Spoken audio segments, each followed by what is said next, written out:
saat kami senang, Engkau selalu menyertai kami. Kita akan bersama-sama dengan iman, kita akan katakan bersama-sama, dan setiap kita akan bersama-sama mengucapkan pengakuan iman Rasul. Dengan iman, setiap kita akan berkata, aku percaya kepada Allah,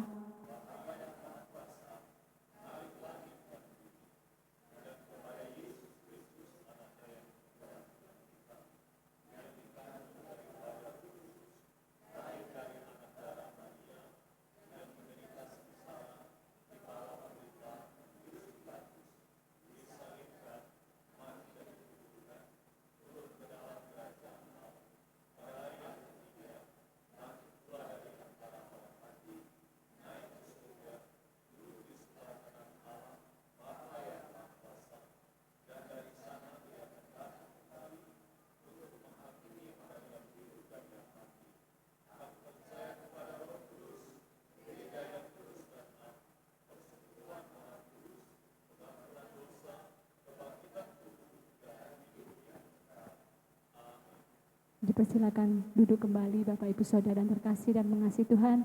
Kita akan bersama-sama akan menerima kebenaran firman Tuhan yang akan disampaikan oleh Bapak Gembala.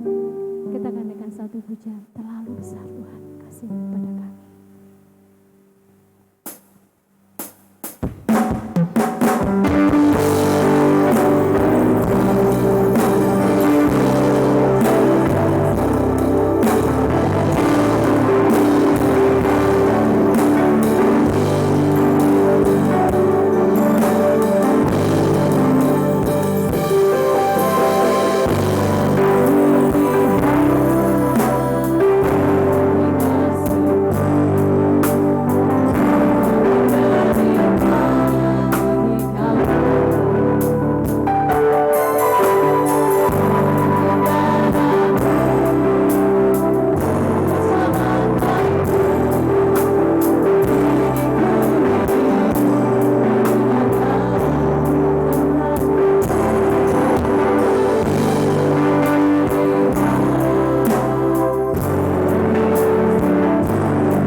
keselamatan.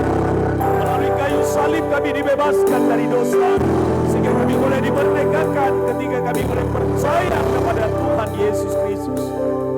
Pagi hari ini kami boleh bersama-sama merayakan lagi kemenangan. Engkau bukan hanya menebus kami, tapi Engkau memberikan pengharapan kepada kami melalui kebangkitan-Mu. Dan di dalamnya ada pengharapan yang pasti, bahwa ketika kami ada di dalam Yesus yang hidup itu, maka kami boleh beroleh kehidupan untuk selama-lamanya bersama dengan Tuhan. Pagi hari ini berkati setiap kami tanpa kecuali, dari anak-anak kecil sampai yang lanjut usia. Kiranya berkat Allah dicurahkan di tengah-tengah pemberitaan firman Allah, bahkan di sepanjang ibadah ini. Sehingga kami semua pulang dengan sukacita dan berkat yang melimpah dari Tuhan. Ada beban, ada persoalan, ada masalah, kami percaya Allah lebih besar dari pergumulan dan persoalan-persoalan hidup kami. Dan kiranya damai sejahtera Allah akan menjadi bagian kami, serta berkat yang berlimpah daripada-Mu, baik secara rohani maupun secara jasmani, dicurahkan atas kami. Kami sekarang siap diberkati oleh Engkau, dalam nama Yesus kami berdoa. Haleluya, haleluya. Amin, amin, amin. Silakan duduk Bapak dan Ibu.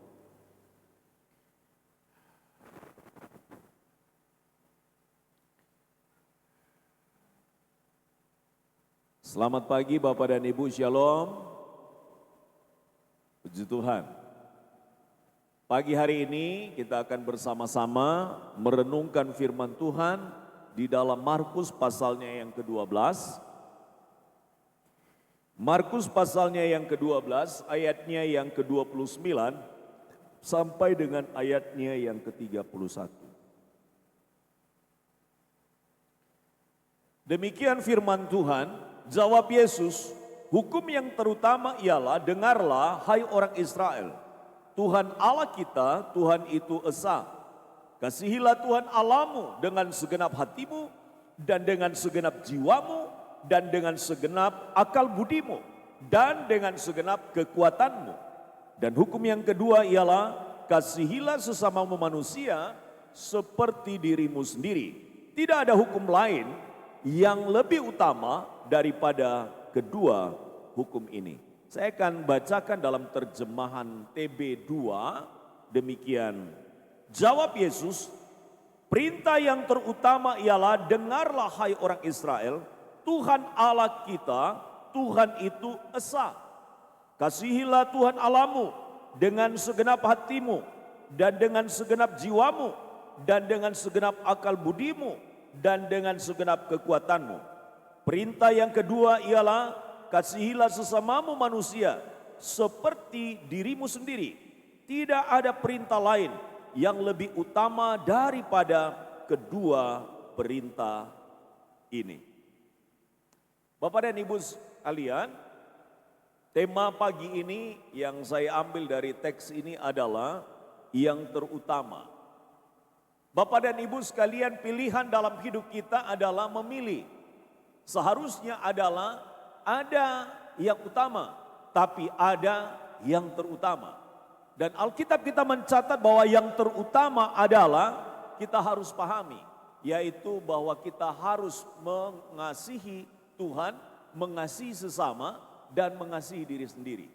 Jadi di dalam bagian firman Tuhan ini ada 3 pokok penting. Yang pertama adalah mengasihi Tuhan, yang kedua adalah mengasihi sesama, dan yang ketiga adalah mengasihi diri. Itulah sebabnya maka di dalam bagian firman Tuhan ini ditempatkanlah bagian yang pertama, yaitu mengasihi Allah. Mengasihi Allah adalah standarnya, adalah standar agape. Mengasihi Allah standarnya adalah standar apa? Standar kasih yang tidak ada batasnya. Kasih yang tulus, kasih yang murni. Kita mengenal ada beberapa tingkatan kasih, atau beberapa istilah yang dipakai di dalam Alkitab kita. Yang pertama adalah kasih agape. Itu kasih yang sempurna, kasih yang murni, kasih yang dikehendaki oleh Allah. Itu menjadi tingkatan yang tertinggi di dalam mengasihi Tuhan. Yang kedua adalah kasih philea atau phileo atau phileis. Kata phileo, phileis itu artinya adalah kasih sebagai saudara bersaudara. Ya, kasih sebagai saudara bersaudara. Nah, kasih saudara bersaudara ini adalah kasih yang diterapkan di dalam keluarga-keluarga, di dalam hubungan pertemanan dan lain sebagainya. Kemudian kasih yang ketiga adalah kasih storge. Ya, kasih storge. Itu kasih juga yang dimaksudkan adalah kasih persahabatan. Nah, kemudian yang lain adalah kasih eros. Itu kasih yang disertai dengan apa? Dengan keinginan atau ada nafsu. Dan itulah sebabnya maka 4 bagian ini harus ditempatkan secara tepat dalam porsinya, dalam maksudnya Tuhan. Nah, saudara-saudara yang dikasihi oleh Allah, ayat yang kita baru baca ini adalah kasihilah sesamamu, kasihilah Tuhan Allahmu dengan segenap hatimu adalah mengasihi dengan kasih agape. Dan kasihilah sesamamu manusia juga punya hal yang sama, kadar yang sama. Dan demikian juga dengan diri kita sendiri. Oleh karena itu Bapak Ibu dan Saudara, kasih kepada Allah adalah diwujudkan dalam mengutamakan Dia, menempatkan Dia sebagai bagian yang pertama dan terutama di dalam hidup kita. Itulah sebabnya ketika Yesus bangkit dan bertemu dengan Petrus, Dia memanggil Petrus dan bertanya kepadanya tentang kasih yang agape ini. Tuhan Yesus bertanya kepadanya, Petrus, apakah engkau mengasihi aku? Memakai kata di sana, apakah engkau agape kepadaku? Tapi dijawab oleh Petrus, aku pileo atau pileis kepadamu. Aku hanya bisa mengasihi engkau sebagai saudara. Ditanya oleh Yesus lagi, apakah engkau agape kepadaku? Karena memang Tuhan menghendaki kita mengasihi Dia dengan kasih agape, kasih yang murni, kasih yang tulus, kasih yang menjadi idaman dan harapan Tuhan. Maka kemudian dijawab oleh Petrus untuk kedua kalinya, aku pileo, aku pileis kepadamu. Aku hanya bisa mengasihi engkau sebagai saudara.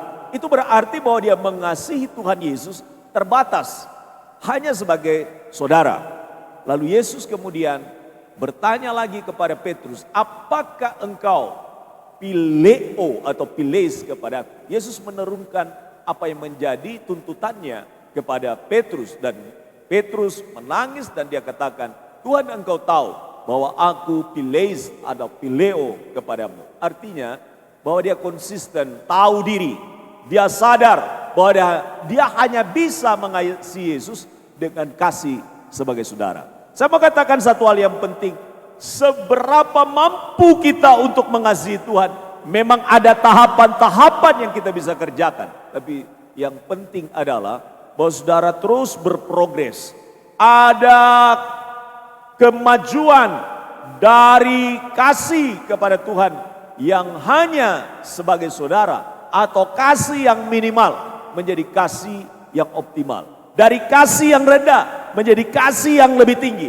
Dari kasih yang tak berkualitas menjadi kasih yang berkualitas. Itulah yang dimaksudkan di dalam bagian yang pertama ini. Kasihilah Tuhan Allahmu. Lalu diperinci oleh Alkitab kita. Dikatakan secara jelas.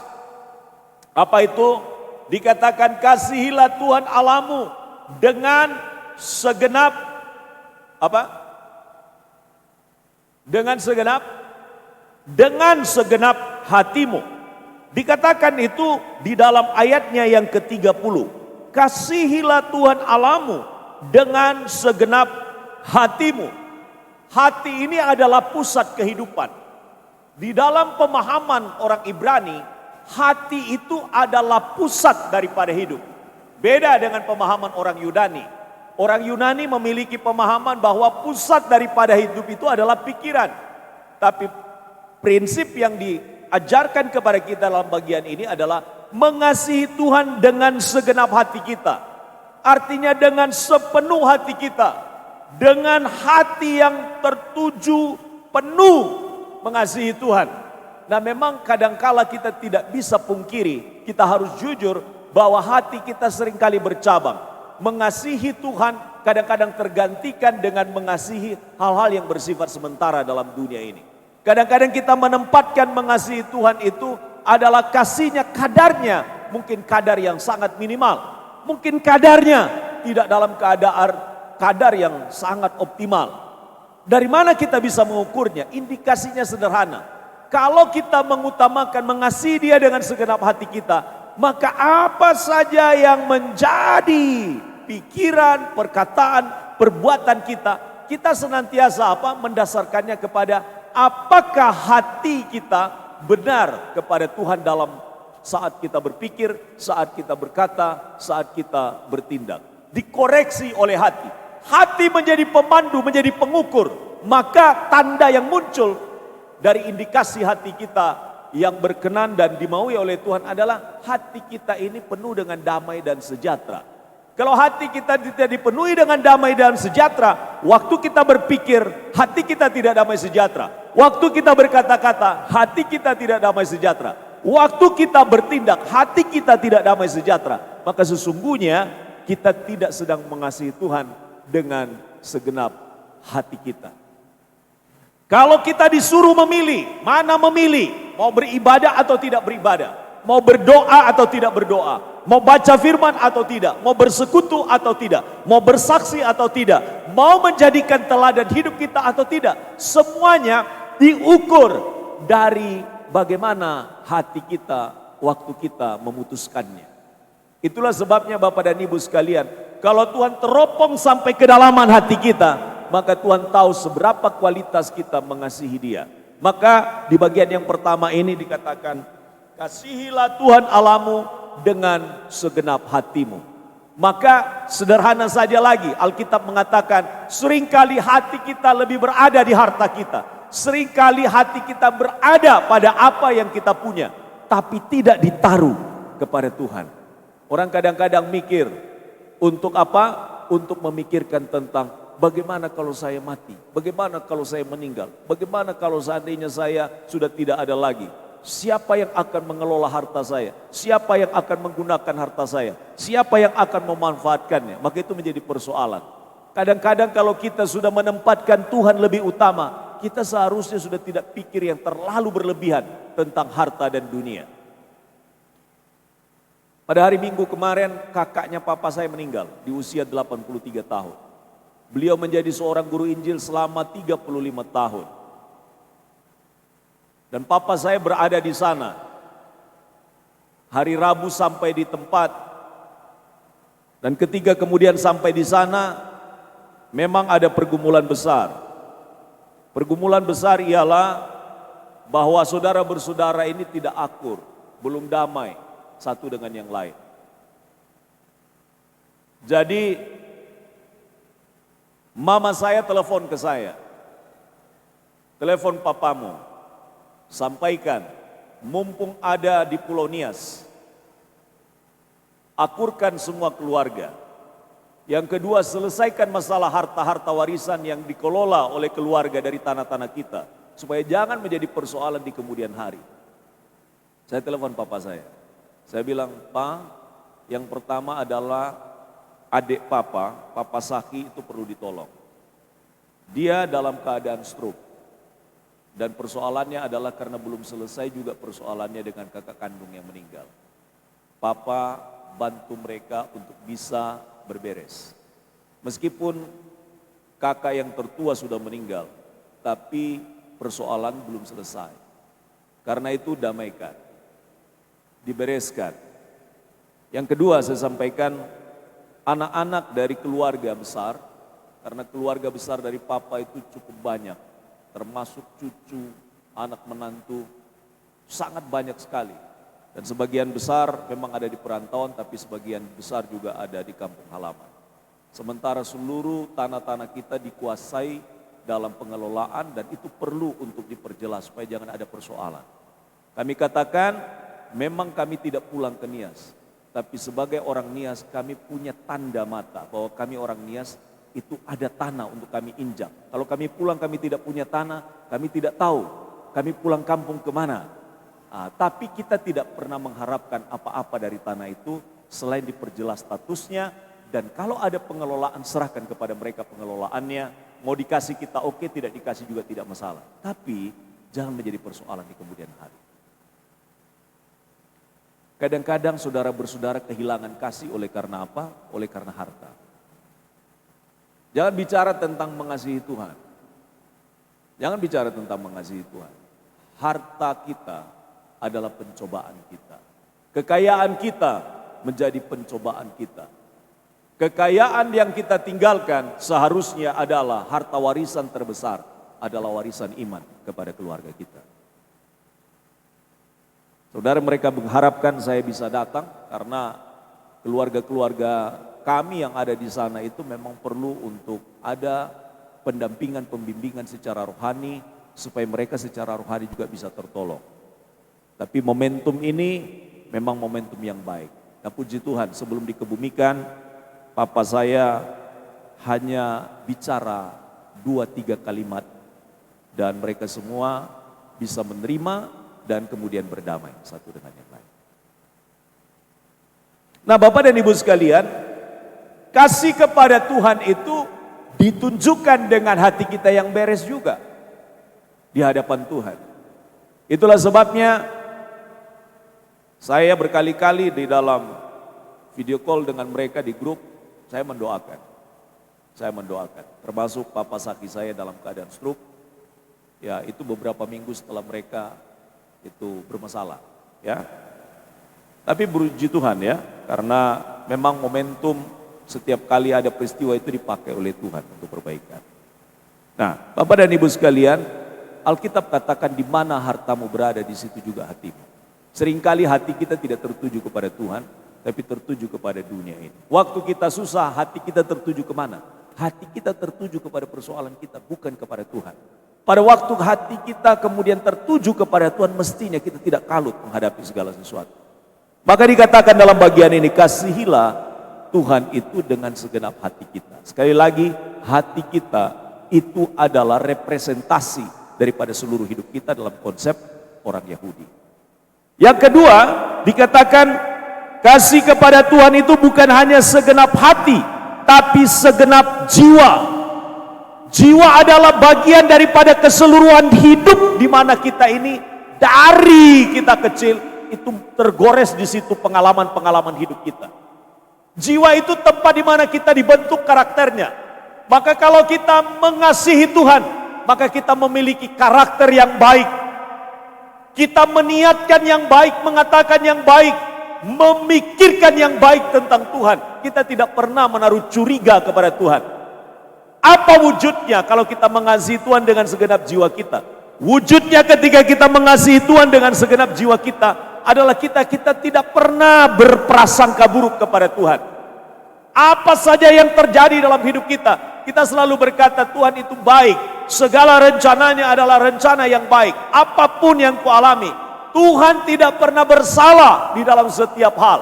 Karena Tuhan rancangannya adalah rancangan yang terbaik buat hidupku. Sekalipun aku menghadapi berbagai macam persoalan hidup, aku tahu bahwa Tuhan tidak pernah merancangkan hal yang buruk terhadap aku, melainkan merancangkan hal yang baik. Katakan amin. Amin. Berapa banyak orang yang gagal dalam mengasihi Tuhan dengan segenap jiwa, berpikir bahwa Tuhan itu yang menyebabkan persoalan-persoalan pada dirinya. Tidak. Saya selalu mengatakan apa bahwa persoalan itu terjadi. Ada beberapa faktor persoalan itu terjadi. Yang pertama persoalan terjadi adalah itu karena diri kita sendiri. Persoalan sering terjadi dalam hidup kita oleh karena apa? Persoalan yang disebabkan oleh diri kita sendiri. Yang pertama itu. Yang kedua persoalan disebabkan karena orang lain. Orang lain merugikan kita, orang lain menyakiti kita, orang lain berkata buruk kepada kita, persoalannya dari orang lain. Yang ketiga, persoalannya dari mana? Persoalan yang lain yang ketiga adalah persoalan itu disebabkan oleh setan. Itu yang terjadi kepada Ayub. Habis anak-anaknya, habis harta kekayaannya, dia mengalami sakit dan kemudian hampir mati. Tetapi Tuhan tetap melindungi nyawanya. Perhatikan. Di dalam kesemuanya itu, yang luar biasa, dikatakan Ayub tidak berbuat salah di hadapan Tuhan.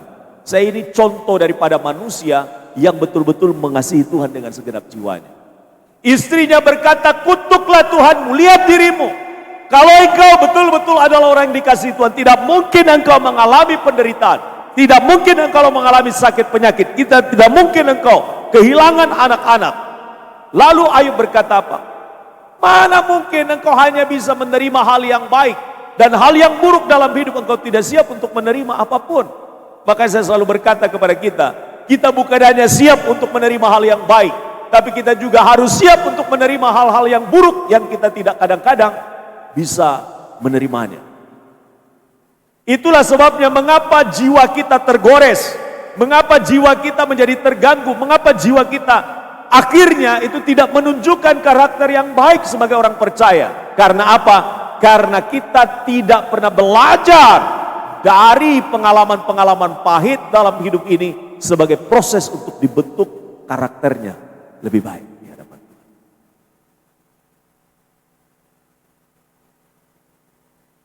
Saya berkata kepada banyak orang, waktu mengajar juga kepada mahasiswa, bahkan kepada kita, saya mungkin sudah berulang kali katakan. Saya katakan kalimat ini, orang yang paling malang itu yang pertama, orang yang tidak tahu dari mana dia datang dan kemana dia pergi. Itu yang pertama, orang malang. Dia tidak tahu dia berasal dari Tuhan dan dia harus menyerahkan hidupnya kepada Tuhan. Ini yang pertama, orang yang paling malang. Boleh tinggal di Malang, tapi urip ojo sampai Malang. Ya. Jadi orang yang paling malang adalah orang yang tidak tahu dari mana dia berasal dan kemana dia pergi. Orang malang yang kedua adalah orang yang tidak pernah belajar dari pengalaman-pengalaman hidup dan mengambil hikmah dari pengalaman-pengalaman pahit tersebut. Ulangi lagi yang kedua. Orang yang paling malang kedua adalah orang yang tidak pernah belajar mengambil hikmah dan menjadi bijak untuk setiap persoalan-persoalan pahit yang dialami oleh hidupnya. Seharusnya itu kesempatan bagi kita untuk meraih hikmat dan kebijaksanaan. Menjadi orang-orang yang akhirnya memiliki kualitas dalam kecerdasan menghadapi persoalan-persoalan pelik. Itulah sebabnya saya katakan, silakan tinggal di Malang, tapi urip ojo sampai Malang. Ya. Dua hal itu, ingat-ingat Bapak dan Ibu. Boleh tinggal di Malang, tapi kita menjadi orang-orang yang memiliki kehidupan yang berpengharapan. Karena apa? Kita tahu kita berasal dari Tuhan. Dan karena itu pada titik tertentu kita menyerahkan hidup kepada Tuhan. Dan kita punya masa depan yang penuh dengan harapan. Yang kedua, persoalan boleh datang, tapi saya mau meraih hikmat, mau meraih kecerdasan, mau meraih sebuah pembelajaran hidup dari dalamnya, supaya hidup saya boleh berbahagia. Kasihilah Tuhan Allahmu dengan segenap jiwamu. Makanya Bapak dan Ibu, jangan pernah berprasangka buruk kepada Tuhan. Karena itu berarti kita mengalami gangguan jiwa. Orang yang mengalami gangguan jiwa adalah melihat Tuhan itu selalu buruk adanya. Saya sudah kemukakan tadi. Dan memberi kepada kita sumber persoalan itu dari diriku sendiri, dari orang lain, dan yang ketiga dari iblis. Kalau dari diriku sendiri masalahnya, maka bereskan sendiri. Kalau masalahnya dari orang lain, bereskan dengan orang lain. Kalau masalahnya dari setan, usir setan dalam nama Yesus. Ya, kemarin saya ingatkan keluarga-keluarga yang punya ilmu itu ingat-ingat baik-baik ya. Tidak ada yang gratis ilmu yang didapat dari setan. Itu ilmu yang didapat dari setan itu dibayar dan pada akhirnya yang paling parah adalah nyawa kita diminta oleh dia. Jadi saya ingatkan kepada keluarga. Ya. Seringkali kalau seandainya pergi merantau, anak-anak muda itu kadang-kadang diisi, didoakan. Dalam bahasa kita lapasese. Lapasese itu harusnya dikasih padat itu. Apa yang dipadatkan? Sehingga kalau seandainya kena pisau tidak tembus. Kalau orang lihat kita jadi berbelas kasih. Kalau seandainya orang berniat jahat, akhirnya dia tidak punya kekuatan. Karena ada kekuatan yang lain yang sudah diisi dalam dia. Ini yang dari Kampung Halapan, saya tanya ini. Sudah sempat diisi atau tidak? Ini saya tanya-tanya ini. Yang satu baris dari depan saya ini. Sudah sempat diisi atau tidak ada? Oh, diisi Firman.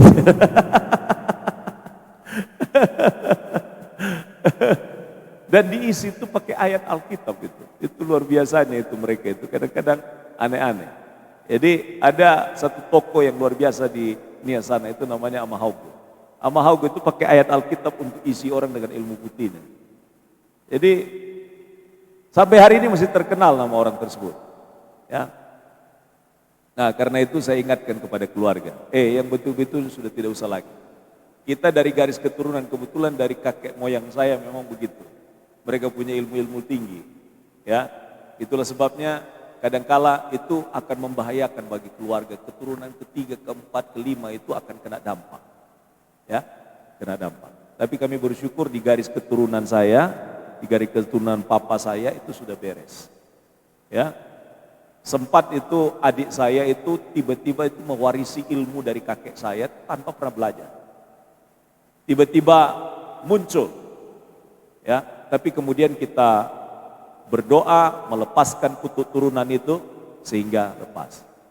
Ya, jadi sampai hari ini tidak ada. Makanya saya ingatkan papa saya bilang tolong cek-cek dulu keluarga-keluarga ini. Karena biasanya hampir sebagian besar mereka itu diisi-isi. Ya, tolong papa tolong layani mereka. Karena papa saya juga belajar dulu pada bulan purnama juga seringkali itu. Ya, silatnya juga keluar itu.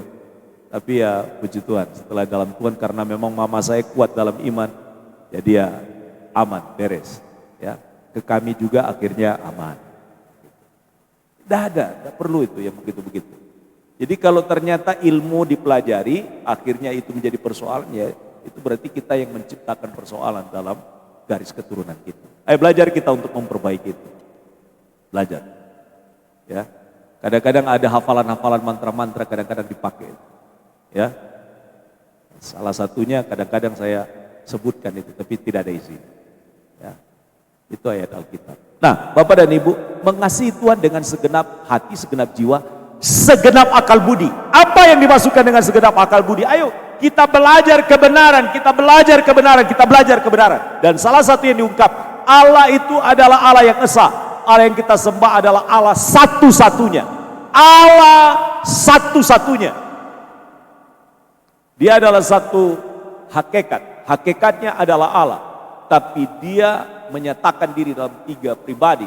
Yaitu pribadi Bapa, pribadi Anak, dan pribadi Roh Kudus. Yesus katakan, aku dan Bapa adalah satu. Keberadaan dari Yesus adalah keberadaan yang mewujud nyatakan Allah. Jadi waktu kita lihat Yesus, kita melihat Allah. Kita belum pernah lihat Allah, kita lihat Yesus, kita percaya kepada Yesus, kita artinya menyembah kepada Allah yang benar. Bapak dan Ibu, memang saya belum pernah lihat Yesus secara langsung, tapi beriman kepada Yesus. Iman kepada Yesus itulah sebenarnya beriman kepada Allah. Beriman kepada Allah satu-satunya. The only one. Hanya satu saja. Yaitu Allah yang kita kenal di dalam nama Yesus Kristus. Jadi makanya kita belajar itu. Belajar dari Alkitab. Belajar dari Alkitab. Supaya kita itu mengasihi Tuhan dengan segenap hati kita. Mengasihi Tuhan dengan segenap jiwa kita. Mengasihi Tuhan dengan segenap akal budi kita. Apakah pengetahuan dapat menyelamatkan kita? Tidak. Pengetahuan memang tidak menyelamatkan kita. Tetapi pengetahuan yang salah tentang Allah itu dapat menyesatkan kita. Itulah sebabnya Bapak dan Ibu sekalian, kita belajar dengan baik. Sehingga dengan demikian kita mendapatkan juga petunjuk untuk hidup benar. Sesuai dengan maksud Tuhan. Mengasihi Tuhan dengan segenap hati, segenap jiwa, segenap akal budi. Dan yang terakhir apa? Dengan segenap kekuatan. Dengan segenap kekuatan.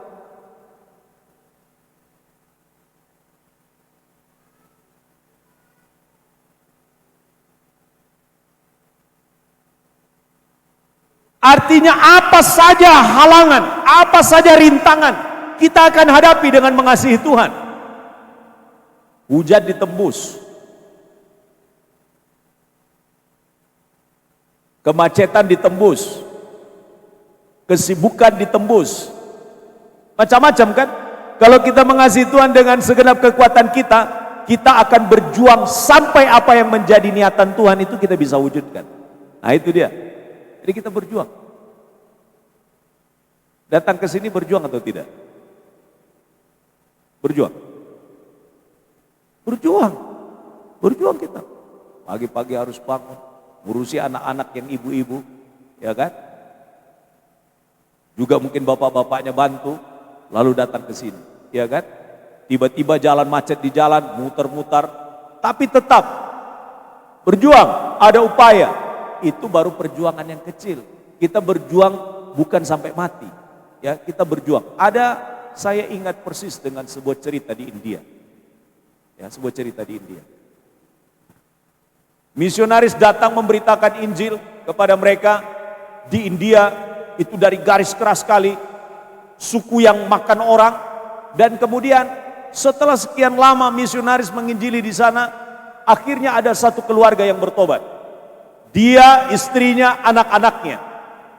Ketika kepala suku yang ada di tempat itu mendengar bahwa mereka percaya kepada Yesus, maka satu keluarga ini dipanggil. Dan akan dieksekusi apabila mereka tidak kembali kepada keyakinan yang lama atau kepada kepercayaan nenek moyang mereka. Dipanggil kepala rumah tangga ini. Ditanya kepada dia, apakah engkau masih tetap bertahan dengan imanmu? Lalu dia jawab dengan nyanyian. Karena memang lagu itu diajarkan oleh misionaris. I have decided to follow Jesus. I have decided to follow Jesus. I have decided to follow Jesus. No turning back, no turning back. Saya akan tetap mengikuti Yesus. Tidak mungkin saya akan kembali. Tidak mungkin saya akan berbalik lagi. Dia nyanyi lagu itu. Lalu sekelebat langsung ditebas kepala anaknya. Mati di situ pertama. Tanya lagi, kamu masih tetap bertahan dengan imanmu? Maka anakmu yang kedua juga akan mendapatkan giliran untuk dieksekusi. Sekarang kalau engkau mengatakan, saat ini saya akan berbalik dan meninggalkan iman saya kepada Yesus, maka kamu, istrimu dan anakmu yang masih tinggal satu itu akan dibiarkan hidup. Dia bernyanyi lagi bait yang kedua dari lagu yang pernah dipelajarinya itu. Dan diulang di refren. No turning back, no turning back. Saya tidak akan mungkin kembali. Dan saya tidak akan mungkin meninggalkan iman saya. Langsung lebat. Anaknya yang kedua dieksekusi mati. Sekarang giliran istrinya. Dia bilang, sekarang istrimu, apakah kamu masih tetap bertahan kepada iman? Lalu kepala suku itu masih memberi kesempatan kepada orang itu. Dia jawab lagi dengan nyanyian. Salib di muka, dunia di belakang. Salib di muka, dunia di belakang. Saya tidak akan mungkin kembali dan berbalik meninggalkan Yesus. Langsung dieksekusi istrinya dan mati. Terakhir kali dia bilang, kepala suku katakan, engkau punya kesempatan untuk hidup.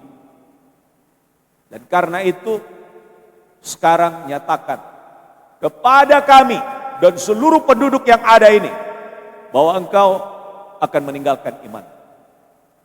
Dia sekali lagi berkata, saya tidak akan mungkin kembali dan meninggalkan Yesus.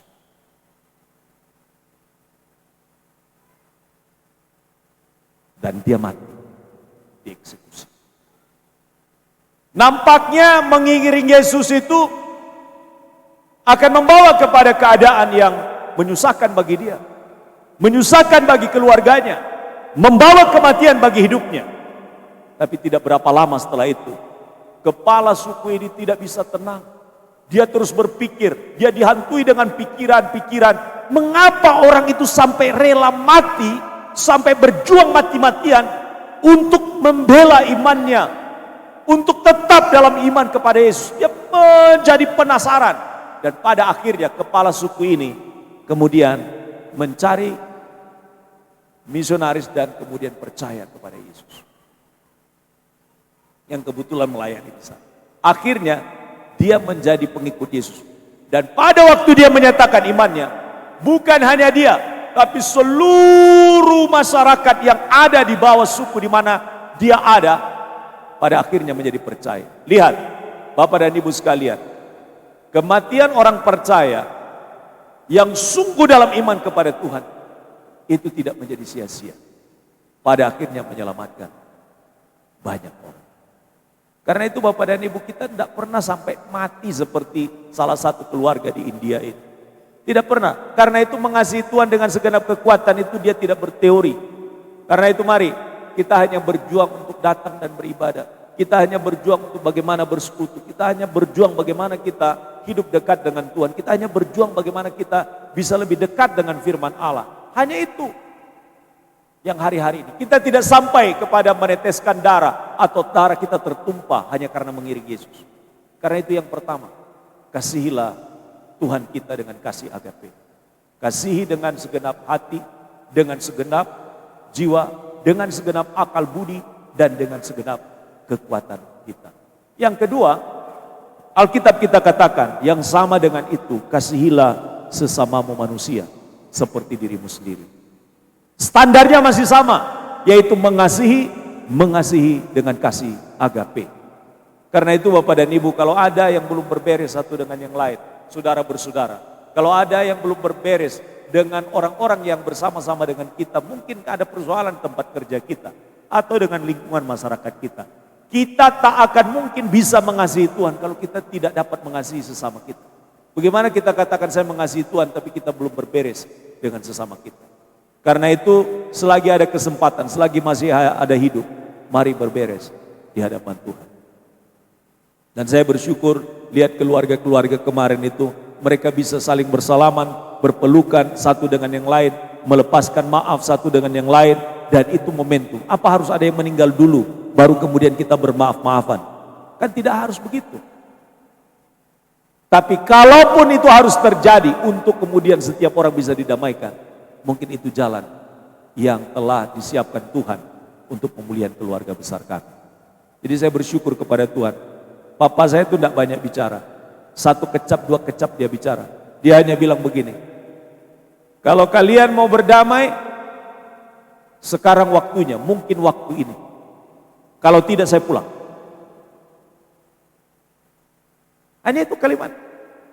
Kalau kalian mau berdamai sekarang waktunya. Kalau tidak saya pulang, saya cabut. Selesai pemakaman saya akan cabut pulang. Dan akhirnya seluruh anak-anak berdamai. Mereka saling berpelukan, saling bertangisan satu dengan yang lain. Dan menghantar akhirnya orang tua mereka ke pemakaman dengan penuh damai sejahtera. Dan saya berharap masalah yang kedua, yang berkaitan dengan hal-hal yang bersifat duniawi, itu bisa diselesaikan secara baik-baik. Bapak dan Ibu sekalian, saya ulang lagi, kadang-kadang harta memisahkan kita dari saudara. Kadang-kadang warisan bisa memisahkan kita dari saudara. Seharusnya tidak demikian. Kasih yang kita miliki, yaitu mengasihi Tuhan, seharusnya dapat diungkapkan dan dinyatakan juga kepada kasih kepada sesama. Yang ketiga, Alkitab kita mencatat, mengasihi diri sendiri. Jaga kesehatan, jaga makan kita, jaga pola hidup kita. Ya, yang masih merokok berhentilah supaya tetap sehat dan panjang umur. Ya, kalau mau pendek umur teruskan. Karena apa? Kita masih punya anak-anak, masih punya masa depan. Ayo, untuk jaga hidup berhenti. Ibu-ibu kasih tahu kepada suami, bilang begini, kalau mau panjang umur, lihat anak-anak kita berhentilah merokok. Berhenti minum. Bukan berhenti minum air putih ya, jangan. Ya. Kalau mau melihat panjang umur keluarga kita, berhenti dari hal-hal yang buruk. Supaya apa? Supaya selamat keluarga kita. Amin ya. Ya, puji Tuhan. Kalau Pak Pendeta ada, rokoknya dimatikan. Kalau Pak Pendeta tidak ada, dihidupkan lagi. Ya, makanya ada pernah salah satu orang rohaniwan ditanya, apakah nanti di surga ada rokok? Lalu dijawab ada, tapi ambil apinya di neraka. Ayo, karena itu Bapak Ibu dan Saudara, jangan sungkan kepada hamba Tuhan ya, tapi tidak sungkan sama Tuhan. Ya, karena itu mari saudara-saudara yang dikasihi oleh Tuhan, kalau mau mengasihi diri sendiri, dikatakan bahwa diri kita ini baik Tuhan, harus dijaga dengan baik, harus dirawat dengan baik. Ya, doa saya adalah Tuhan beri saya umur yang panjang, tapi sehat. Jangan umur panjang tapi sakit-sakitan. Ya. Amin. Ada yang pengen umur panjang atau umur pendek? Pasti semua kepengen nyanyiannya, panjang umurnya, sehat badannya, kuat imannya di dalam Tuhan. Itu selalu terjadi mestinya dalam hidup kita. Kita ingin umur yang panjang, tapi sehat. Istri-istri yang ada di sini kepengen suaminya umur panjang? Halo. Kepengen? Tidak ada yang jawab. Pasti. Suami-suami pengen enggak istrinya umur panjang?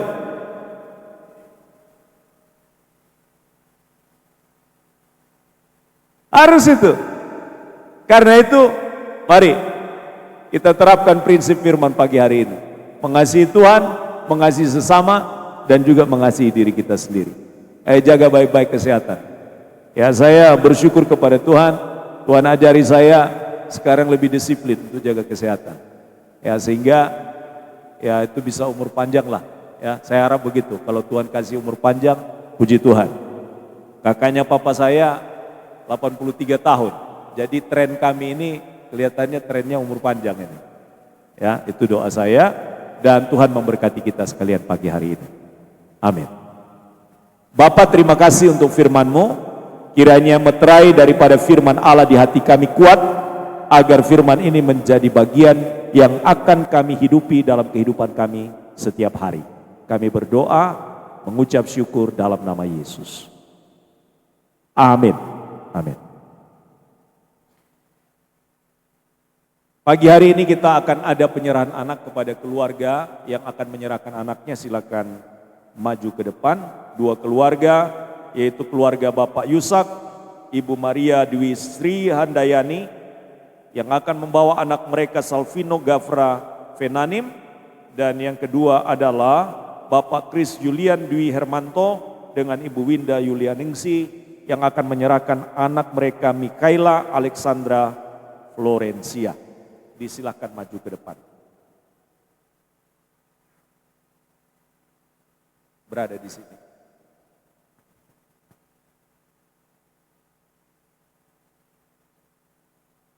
Silakan. Ada di sini satu di sini.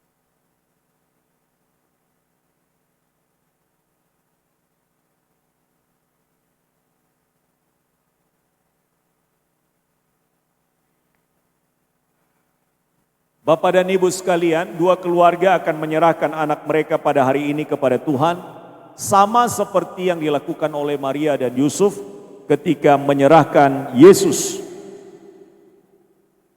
di Bait Allah sebagai contoh dan teladan juga bagi kita orang tua.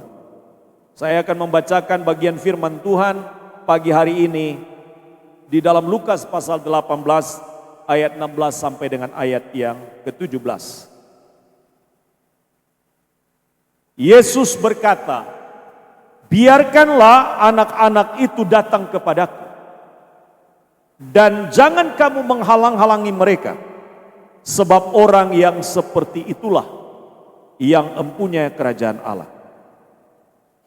Yesus berkata lagi, "Sesungguhnya barang siapa tidak menyambut anak kerajaan Allah seperti seorang anak kecil ini, ia tidak akan masuk ke dalamnya." Saya telah melakukan pelayanan persiapan kepada kedua keluarga. Apa yang menjadi tanggung jawab dari orang tua, mereka telah menerima pemahaman pengajaran dari firman dalam persiapan sebelum anak-anak diserahkan.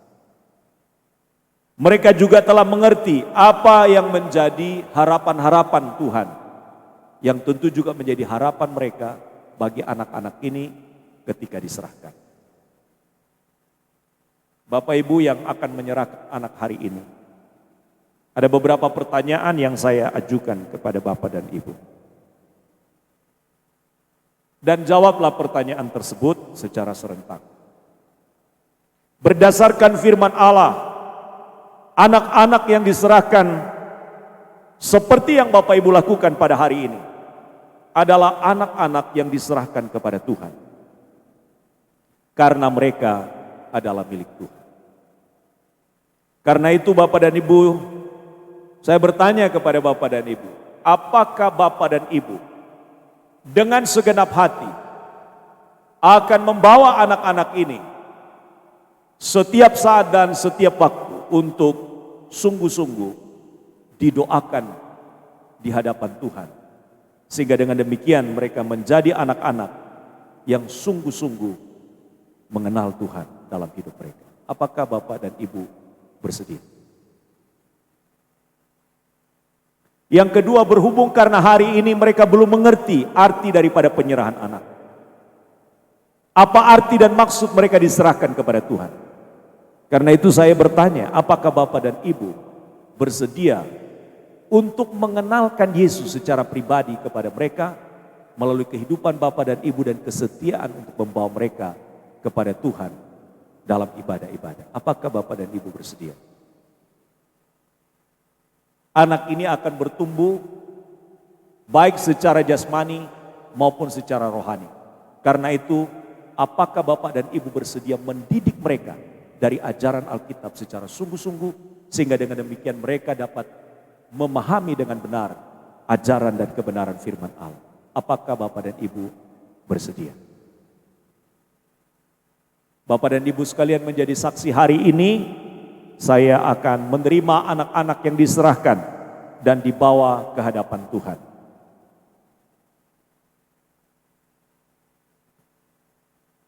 Anak Salvino Gafra Fenanim.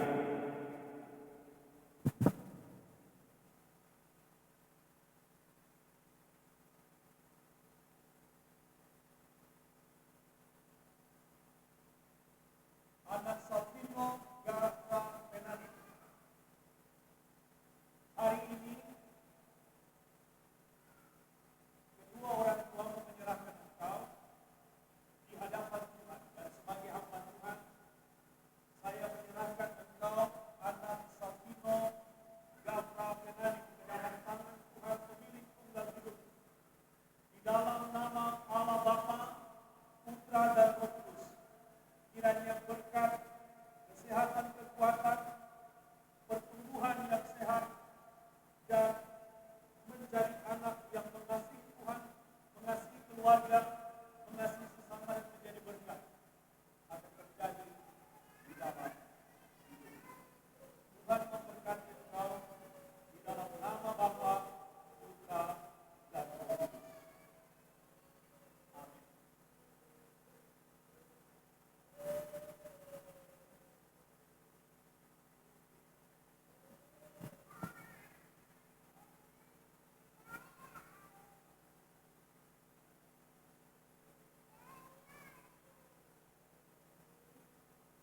Anak Mikaela Alexandra Morencia.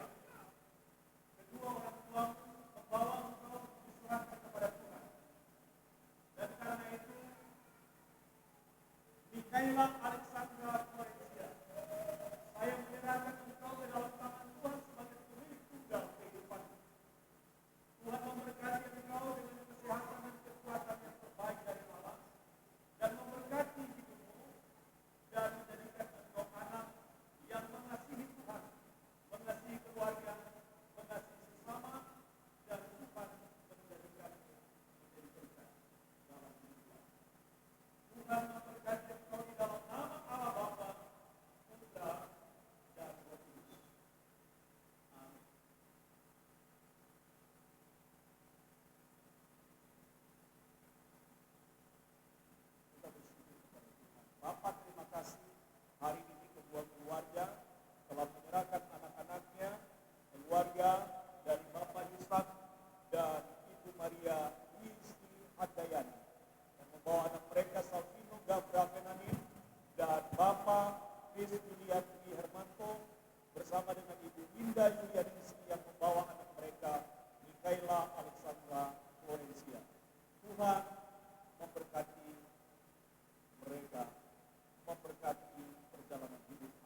Bapak dan Ibu, hari ini kita akan bersama-sama masuk dalam perjamuan dan saya minta untuk kedua pelayan yang mendampingi saya untuk maju ke depan.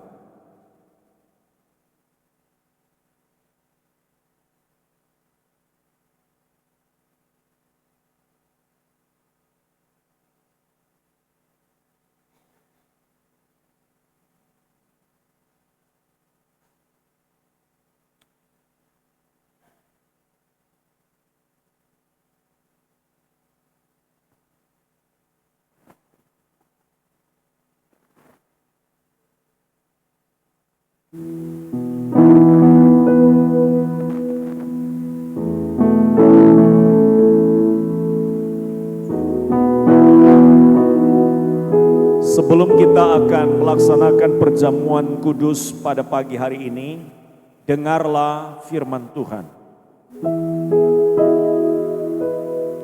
Sebab apa yang telah kuteruskan kepadamu, telah aku terima dari Tuhan. Yaitu bahwa Tuhan Yesus pada malam waktu ia diserahkan, mengambil roti. Dan sesudah itu ia mengucap syukur. Ia memecah-mecahkannya dan berkata, inilah tubuhku yang diserahkan bagi kamu. Lakukanlah ini sebagai peringatan akan aku. Demikian juga ia mengambil cawan sesudah makan. Lalu berkata, cawan ini adalah perjanjian baru yang dimeteraikan dengan darahku. Lakukanlah ini setiap kali kamu meminumnya sebagai peringatan akan aku. Sebab setiap kali kamu makan roti ini dan minum cawan ini, kamu memberitakan kematian Tuhan sampai ia datang. Jadi siapa saja dengan cara yang tidak layak makan roti dan minum cawan Tuhan, ia berdosa terhadap tubuh dan darah Tuhan. Karena itu hendaklah tiap-tiap orang menguji dirinya sendiri, dan baru sesudah itu ia makan roti dan minum dari cawan itu. Sebab siapa yang makan dan minum tanpa mengakui tubuh Tuhan, ia mendatangkan hukuman atas dirinya. Sebab itu banyak di antara kamu yang lemah dan sakit dan tidak sedikit yang meninggal. Kalau kita menguji diri kita sendiri, hukuman tidak menimpa kita. Namun kalau kita menerima hukuman dari Tuhan, kita dididik supaya kita tidak akan dihukum bersama-sama dengan dunia. Mari Bapak dan Ibu, kita mengambil waktu sekarang untuk masing-masing membereskan diri di hadapan Allah sebelum memasuki perjamuan pada pagi hari ini.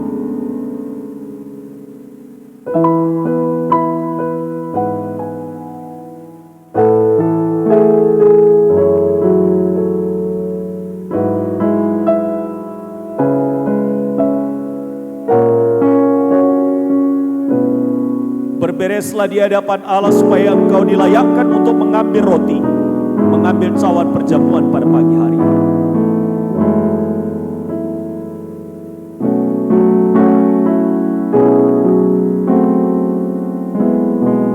Tuhan, kami menyadari bahwa kami adalah orang-orang yang tidak luput dari kesalahan dan dosa.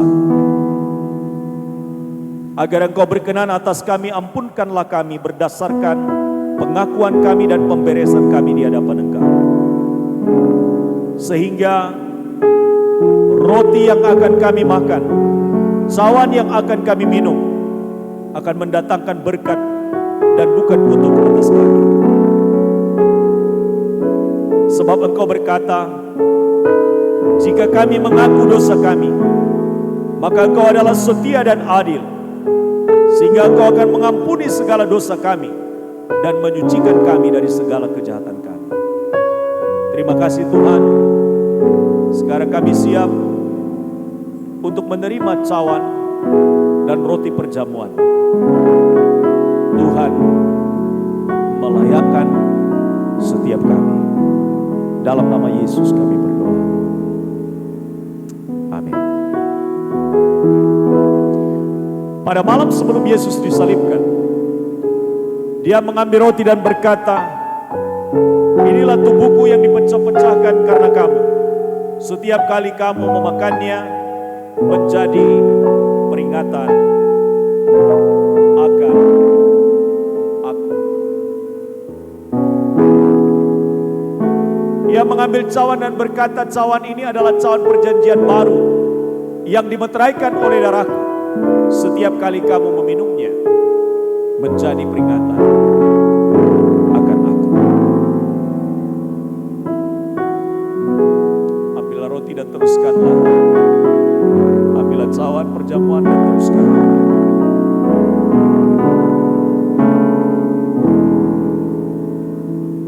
Roti adalah lambang daripada tubuh Yesus yang dipaku ditusuk oleh karena dosa-dosa kita. Cawan perjanjian yang kita terima adalah cawan yang melambangkan darah Yesus yang tercurah bagi kita. Ambillah, ucapkanlah syukur kepada Tuhan.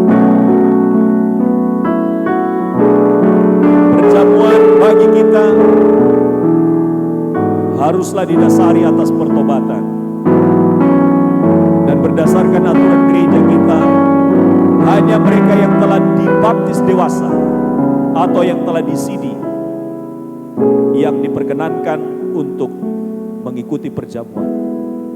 Anak-anak tidak diperkenankan untuk mengikuti perjamuan sebab mereka belum memahami dan mengerti maksud dari arti perjamuan tersebut. Ambillah roti, ambillah cawan, ucapkan syukur kepada Tuhan.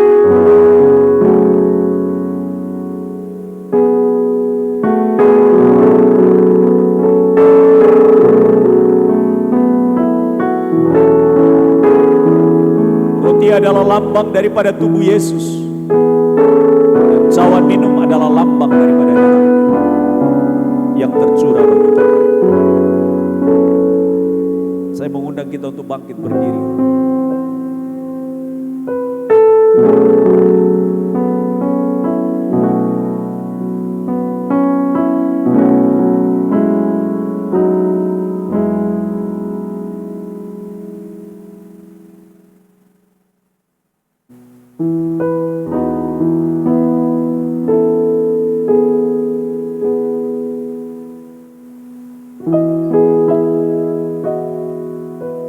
Bukalah cawan perjamuan Bapak Ibu,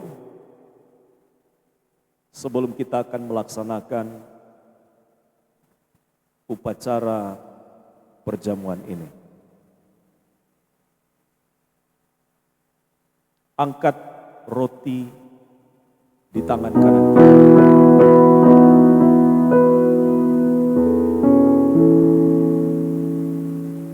Roti yang dipecah-pecahkan adalah lambang daripada tubuh Yesus yang dipaku, dirobek, ditusuk, disengsarakan oleh karena dosamu dan dosaku.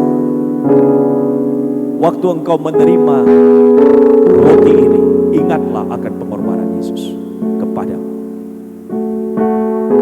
Ia yang berkata, inilah tubuhku yang dipecah-pecahkan karena kamu. Setiap kali kamu memakannya, menjadi peringatan akan aku. Mari kita makan dengan penucapan syukur di dalam nama Tuhan Yesus Kristus.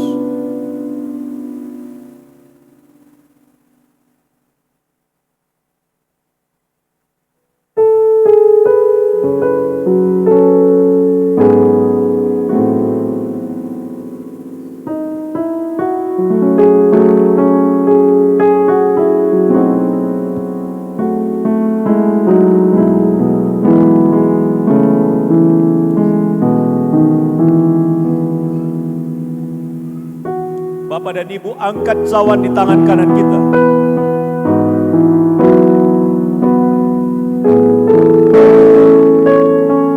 Cawan yang ada di tangan kanan kita saat ini adalah lambang daripada darah Yesus yang tercurah, menetes di sepanjang jalan menuju ke Golgota, supaya dosamu dihapuskan. Ia yang berkata, cawan minuman ini adalah cawan perjanjian baru yang dimeteraikan oleh darahku. Setiap kali kamu meminumnya, menjadi peringatan akan aku yang berkorban bagimu. Mari kita minum dengan penuh ucapan syukur di dalam nama Tuhan Yesus Kristus. Haleluya.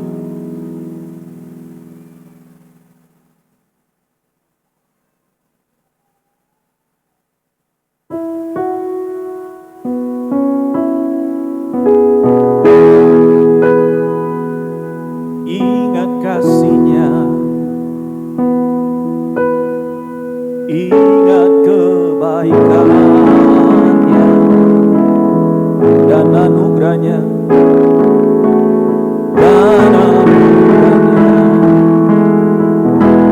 selamatkanku. Mari singkat maju ke depan dan juga worship. Sebab kasih-Nya setinggi langit, kasih setialah, kasih setia Allah pada kita.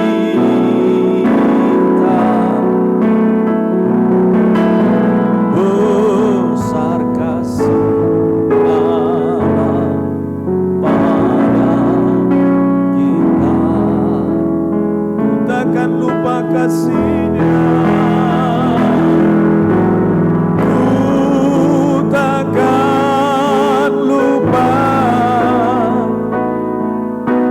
Kasih-Nya, ku takkan lupa anugerah-Nya, ku takkan lupa anugerah-Nya. Dia penuhkan, Dia puaskan, Dia puaskan hasratku, besar kasih Allah pada kita. Besar kasih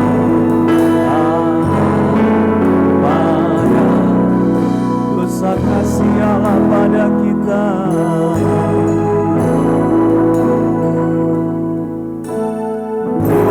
Besar kasih Allah pada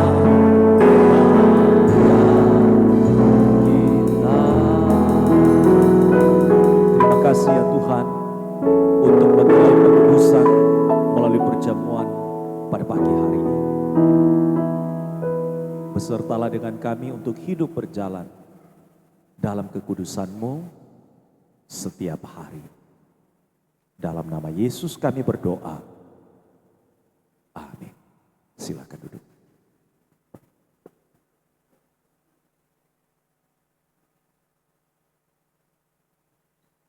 Haleluya, puji Tuhan. Sungguh luar biasa firman Tuhan pada pagi hari ini memberkati kita semuanya. Pada pagi hari ini kita memberikan persembahan yang terbaik untuk Tuhan kita Yesus Kristus. Kita akan naikkan satu pujian, betapa baik Engkau Tuhan. Tuhan,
pada pagi hari ini kita akan bersama-sama menaikkan doa syafaat kita pada pagi hari ini. Minta dengan kasih Aman Nelvin untuk memimpin kita di dalam doa syafaat.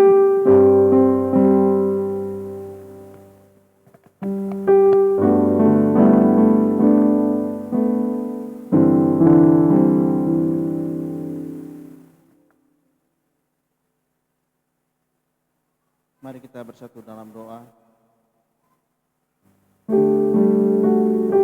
Dan tentunya kami bersyukur Tuhan untuk segala kasih dan anugerah-Mu dalam kehidupan kami Tuhan.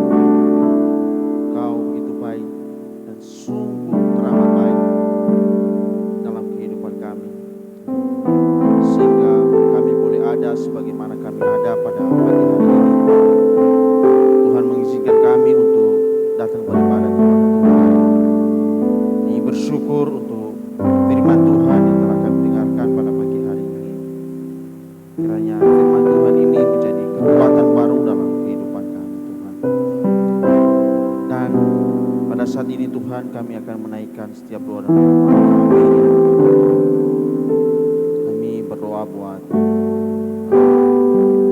gereja kami di tempat ini. Tuhan Yesus yang memberkati, Tuhan Yesus yang menolong setiap umat-Mu di tempat ini Tuhan. Kami akhirnya percaya bahwa hari demi hari jemaat-Mu di tempat ini bertumbuh dalam Tuhan. Iman semakin juga bertumbuh di dalam Tuhan.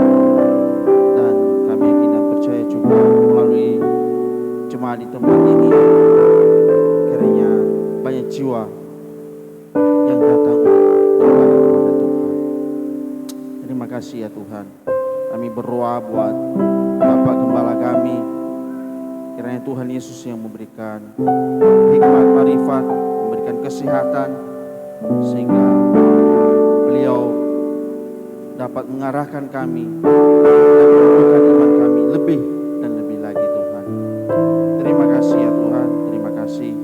Kami juga berdoa buat bangsa dan negara kami. Tuhan Yesus yang memberkati bangsa ini. Kiranya bangsa kami menjadi bangsa yang takut akan Tuhan dan berikan pemerintahan yang baik, baik dari pusat, dari RT hingga sampai kepada presiden, sehingga pemerintahan yang dilaksanakan sesuai dengan kehendak-Mu ya Tuhan. Dan kami juga berdoa ya Tuhan buat hamba-hamba Tuhan dimanapun berada. Kiranya mereka juga Tuhan Engkau berkati, sehingga melalui hamba-hamba Tuhan banyak jiwa-jiwa yang mengenal Engkau, banyak jiwa-jiwa yang mengaku Engkau sebagai Tuhan dan Juru Selamat dalam kehidupan. Terima kasih ya Tuhan, terima kasih. Dan kami juga berdoa Tuhan di momen-momen Natal ini, kiranya Tuhan Yesus memberkati kami. Gereja-gereja Tuhan dipersatukan, berbondong-bondong, semakin cinta Tuhan. Terima kasih Tuhan Yesus, terima kasih. Inilah doa dan permohonan kami pada pagi hari ini yang sungguh jauh dari sempurna, tapi kami sempurnakan ya Tuhan. Ajarkan kepada kami demikian. Bapa kami yang di surga, dikuduskanlah nama-Mu, datanglah kerajaan-Mu, jadilah kehendak-Mu di bumi seperti di surga. Berilah kami pada hari ini makanan kami yang secukupnya, dan ampunilah kami akan kesalahan kami, seperti kami juga mengampuni orang yang bersalah kepada kami. Dan janganlah membawa kami ke dalam pencobaan, tetapi lepaskanlah kami daripada yang jahat. Karena Engkau yang mempunyai kerajaan dan kuasa dan kemuliaan sampai selama-lamanya. Amin.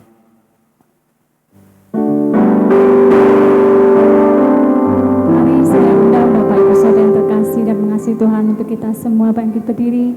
Kita akan bersama-sama mengakhiri ibadat kita bersama dengan satu pujian, sebab Kau besar.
tetapi ada penyertaan Allah dan berkat-Nya atas kita. Tengadahkan tangan kita dan terimalah berkat dari Tuhan yang memberkati engkau dan saya. Tuhan memberkati engkau dan melindungi engkau.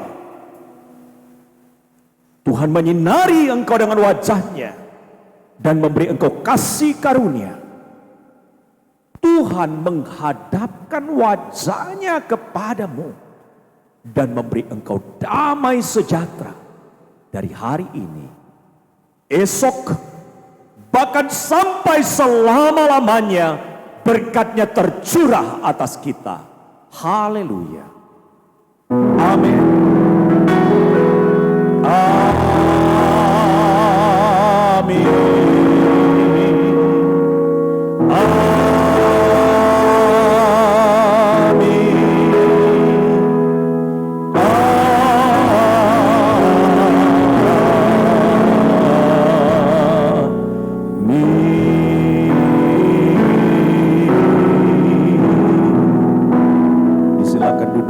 Satu duduk sejenak di hadapan Tuhan. Makasih Tuhan.